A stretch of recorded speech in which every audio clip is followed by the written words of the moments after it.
How you doing, Phil? Good, Jim. How are you? Good. We picked this up this morning. Yeah, pretty nice, huh? At our trailer repair shop. Some forking damage here. Trailer too low. Dolly into the back of the trailer, or into the front of the trailer. When we're spotting our dolly, obviously we're getting out of the tractor to take that dolly off of the, getting out of the tractor, dropping this dolly. We got to take a look at this. Compare height of dolly versus trailer. So we've got some yellow paint on here, so obviously yellow on down, danger zone. You want the trailer to hit at least here, somewhere in this zone. That's going to lift the trailer up just enough where you're going to get good contact between the plate of the trailer to the fifth wheel.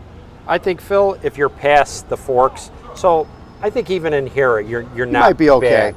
But okay. If you're going to hit it on this right. fork, I think you're asking for trouble. So when we picked this trailer up this morning, this trailer is retired. Yeah. It's going to the recyclers. It's being recycled. All the metal, everything will be recycled off of it.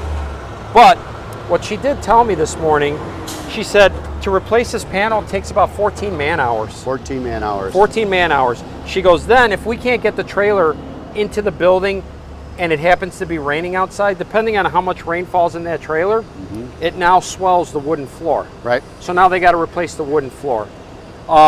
Depending on how far it goes in, now they got to replace the bulkhead that's in the inside of the trailer. And then you have to take into account that when it goes in like that, you can't pull this out. Right. They have to call a tow truck to pick the dolly up and pull it out. The other thing to think about too is what underneath here has been damaged. Air lines or electrical too. Yep. So that just adds on to that repair bill. So basically something that takes about 30 seconds takes probably close to 20 hours to repair when it's all said and done. Yeah. Not including the cost of the tow truck to pull it out and all the material and everything else. But we're getting ready to go into the colder months. Right. And then probably November we'll start seeing snow, right? So then what happens in the front of this trailer? You get snowpack on the ground. Right. Plus if you get snow on the roof and it starts to drip down. Ice. And then it starts turning into ice down here, then you get that little pile of ice, and then you bring your dolly along, you back it up, and the dolly goes up. Yep. Right in the trailer. Everyone thinks that you can't go into this.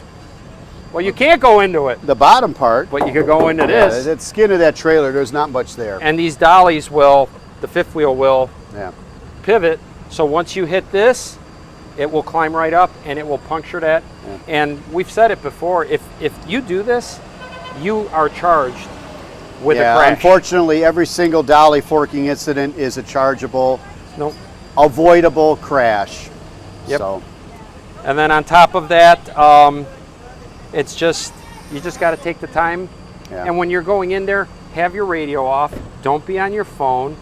Have the window rolled down, because if you're doing it properly, as you start to back it under, you start hearing this.